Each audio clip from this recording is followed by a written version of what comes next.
Hello everyone and welcome to this Linko review video. Today I'm going to be telling you everything you need to know about Linko, and as usual, if you do have any questions, please leave them in the comment section down below. I'll also be leaving a discounted link in this video's description so that you can always get your money's worth for Linko. So Linko is at its core a link shortener. We all know what one of those is. It's basically where if you have a really long link, like for example an Amazon link, and you just want to shorten it down and have something that doesn't take up a lot of space on a website, or when you send a message doesn't, reach the character limit and mean you're not able to actually send it. Basically, it will shorten a link into something much smaller that will basically put the link behind another link, where when you access the link that is much shorter, that link will take you to the more extended one.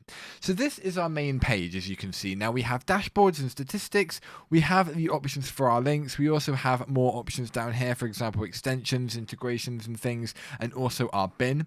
But one of the things that's interesting about this software that sets it aside from other link shorteners is it's an absolutely excellent tool for marketers, influencers, all sort of social media users, things like that. So on here we have our main dashboard. Now once we actually have information in here, depending on a link that we may have created, the link will also basically gather information and analytics to do with how many people have maybe clicked it, when that date was that it was actually clicked, and the most recent clicks that have gone through in this area here. It also gives us information as to how many links we've got and how many clicks in total we've got.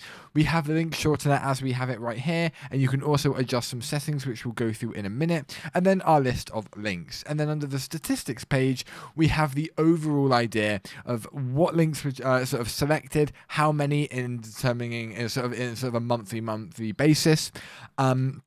The exact same thing in terms of clicks, so how many clicks we get on a month-to-month basis, and also a map. So a map of what countries, and also the countries are clickable, so you can get more information about them and also narrow it down to even more information when you're also able to hover over them and see more information about how many clicks you get from that specific region.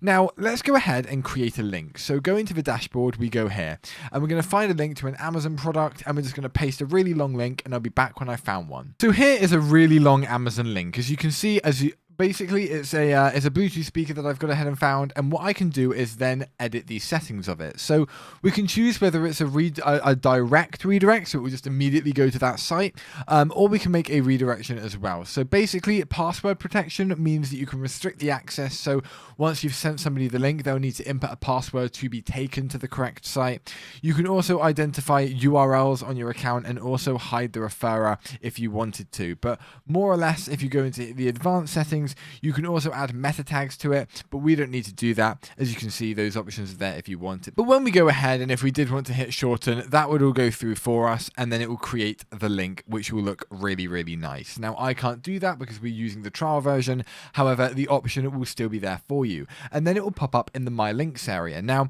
there's a few options that you can do for this. You can trash them, you can also assign a domain to them, add pixels, you can add to channel, add to campaign, and archive any selected ones that you've got. But the option's there if you want to, and then we can move on to the My Links area, which is basically more or less where you'll have the exact same options, but you can also export it if you want. Let's quickly change it to dark mode so we get sort of half the review in dark, and you can see what that looks like as well.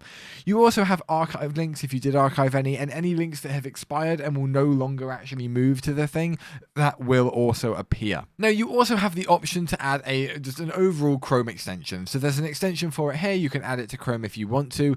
You also have Slack integration, Zapier and Pabbly integration. So if you want to automate these and have things created automatically, then you're able to do that as well. So anything that Zapier or any of those other sites that I just named are integrated with, you're able to integrate it with this as well. You're also able to use your tools. So you have a quick shortener, a bookmarklet, and also a full page script. And basically these options are there if you want to.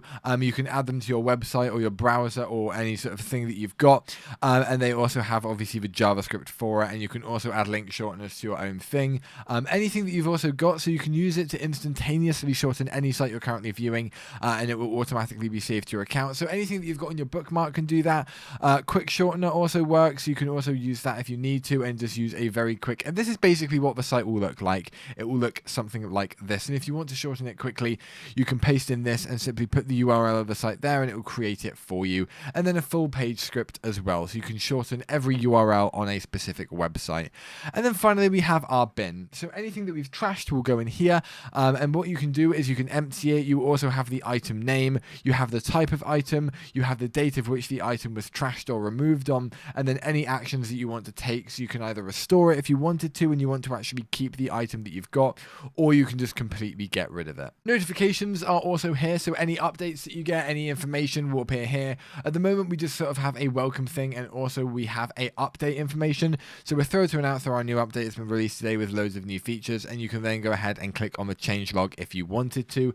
And then we obviously have our settings here, so you can get verified, you can go to your settings, you can view your public profile. The settings are also fairly straightforward. It basically just allows you to change your address and things like that, and you can also toggle whether you want a newsletter, a media gateway, or whether you want your profile to be public. So what do I think about Linko? And in all honesty, I really like it. I think that the way that it works is awesome. Obviously, it's behind a paywall and that can be annoying, but the features that it offers is more than worth it. I love the way that everything's really intuitive and you can pick between a light mode and a dark mode on the website. I think that's really, really good. And also being able to look at the statistics and gather that information about the things that you've got is absolutely awesome, because people want to know who's looking at their website, how many people are clicking their links, and it gets you an idea of whether what you're doing is actually worth it or not. And as for why somebody might want to use it, in all honesty, it's down to the fact that people need those short links, and Amazon especially. It can be any website you want, as you know, but Amazon and things like that, nobody likes a long link to click on. And again, sometimes it doesn't even fit the character limit of where you actually want to send it. So having that all combined into one website is awesome. But that about concludes my review of Linko. I hope you enjoyed. Thank you for watching, everybody, and I will see you next time. But until then, goodbye.